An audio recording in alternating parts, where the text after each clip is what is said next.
아침 말씀. 오늘 본문 말씀은 마태복음 6장 25절에서 34절입니다.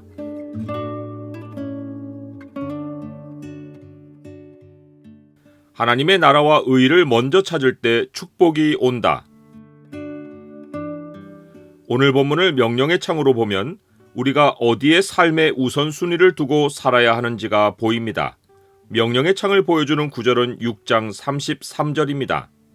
그런즉 너희는 먼저 그의 나라와 그의 의를 구하라. 그리하면 이 모든 것을 너희에게 더하시리라. 재물로 인한 삶의 염려는 하나님이 없는 이방인들의 전형적인 태도입니다. 염려는 하늘에 계신 아버지께 눈을 두지 못하고 소유하고 싶은 재물에 눈을 두고 사는 태도입니다. 이방인들이 염려하는 것은 언제나 무엇을입니다. 그들도 목숨이 음식보다 중요하고 몸이 의복보다 중요한 것을 압니다. 그러하기에 그 목숨과 몸을 위하여 염려합니다. 하지만 그들이 염려하는 목숨과 몸은 삶의 필요가 채워진 후에야 의미가 있습니다. 온통 무엇에 관심을 두고 그것을 어떻게 얻을지로 부심하기에 목숨과 몸은 부차적인 문제입니다. 참 이상한 것은 그토록 목숨과 몸을 위해 염려하며 필요를 채우려고 안다라는데 이로 인해 몸이 망가지고 생명이 해를 입습니다. 염려로는 아무것도 얻지 못하고 몸과 인생이 망가집니다. 목숨과 몸은 하늘아버지가 책임을 지고 돌보시는 영역입니다. 사람이 먹어야만 살게 하신 분은 하늘아버지이십니다. 자동차는 연료를 주입해야만 가도록 설계되어 있습니다. 연료가 떨어져서 차가 가지 못하면 자동차의 책임이 아닙니다. 자동차가 염려할 일이 아닙니다. 연료를 채워야 하는 것은 설계자의 책임이고 운행자의 책임입니다. 사람이 피로를 느끼고 그것이 채워지지 않으면 살 수 없는 것은 창조자가 설계하신 바입니다. 우리의 피로는 창조자가 책임지실 부분입니다. 하늘에 계신 아버지는 우리에게 이 모든 것이 있어야 할 줄을 아십니다. 사람이 가져야 할 태도는 염려가 아니라 우리를 낳으신 하늘 아버지에 대한 믿음입니다. 믿음은 아무것도 안 하고 마냥 기다리는 것이 아닙니다. 믿음은 참새가 열심히 날며 자기를 위해 이미 준비된 양식을 발견하는 것과 같습니다. 믿음은 백합화가 씨앗에서 자라나 백합으로 정해진 꽃을 피워내는 것과 같습니다. 우리가 믿음을 가지는 것은 하늘아버지의 능력과 돌보시는 사랑에 삶을 맡기고 하루하루를 살며 그 삶 안에 하늘아버지가 이미 장세전에 아는 대로 예비해 놓으신 것들을 실상으로 찾아가는 것입니다. 그러려면 우리에게 분명해야 하는 것이 삶의 우선순위입니다.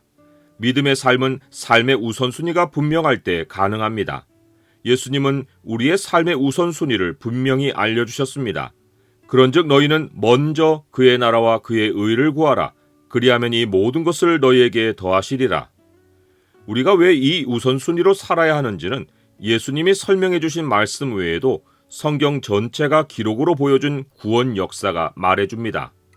세상은 하나님이 인간 나라를 세우려고 짓지 않고 영원한 하나님 나라를 완성할 뜻을 가지고 지으셨습니다. 사람의 필요를 포함한 모든 만물의 필요는 하나님 나라가 세워지는 진행을 따라 채워지고 주어집니다. 성경의 구원 역사는 사람들이 하나님 나라의 진행을 우선해 두지 않고 살 때 겪은 고난으로 가득하고 동시에 그 나라를 먼저 둘 때 하나님이 모든 필요를 더해 주신 은혜로 가득합니다. 예수님이 이 모든 것을 너희에게 더하시리라 라고 하신 것처럼 삶의 모든 필요는 하나님 나라를 먼저 찾는 백성에게 예외 없이 축복으로 채워집니다. 예수님은 하나님 나라와 함께 먼저 구해야 할 것으로 하나님의 의를 말씀하셨습니다. 하나님의 의는 하나님과 연결된 삶입니다. 예수님이 본문 앞부분까지 서기관과 바리새인보다 더 나은 의를 설명하며 하나님의 의를 실천하는 구체적인 방식으로 구제와 기도와 금식을 알려주셨습니다. 이 실천 방식은 사람 앞에서가 아니라 은밀하신 하나님 앞에서 행해야 합니다. 의를 사람 앞에서 행하면 인간 나라를 구하는 것입니다.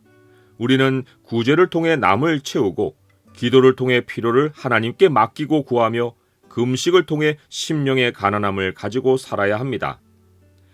나는 나의 인생이 하나님 나라와 연결되어 있음을 알고 있습니까? 미래는 염려할 것이 아니라 인생을 설계하고 경영해 가시는 하나님께 맡기면 됩니다. 우리가 충성할 시간은 오늘입니다. 앞날을 세심하게 계획해도 미래는 나의 뜻이 이루어지는 무대가 아닙니다. 미래를 대비하여 먹을 것을 많이 쌓아놓으면 삶의 염려가 사라지는 것이 아닙니다. 하나님 나라의 경영 밖에서 살면 하나를 채워 만족하려 할 때 또 다른 모양의 감당할 수 없는 괴로움이 찾아와 인생을 짓누릅니다. 하나님이 가르치신 삶의 우선순위를 따르면 인생의 진정한 복이 찾아옵니다. 한날 괴로움도 잘 추스르지 못하는 것이 인생인데 어느 누가 내일의 염려까지 지고 갈 여유를 부릴 수 있습니까? 고통은 하나님이 주시는 것이 아니라 자기 스스로 지는 것입니다. 오늘이 괴로우면 하나님을 원망하지 말고 원인이 나에게 있음을 깨달아야 합니다. 그러므로 내일 일을 위하여 염려하지 말라. 내일 일은 내일이 염려할 것이요 한날의 괴로움은 그날로 족하니라.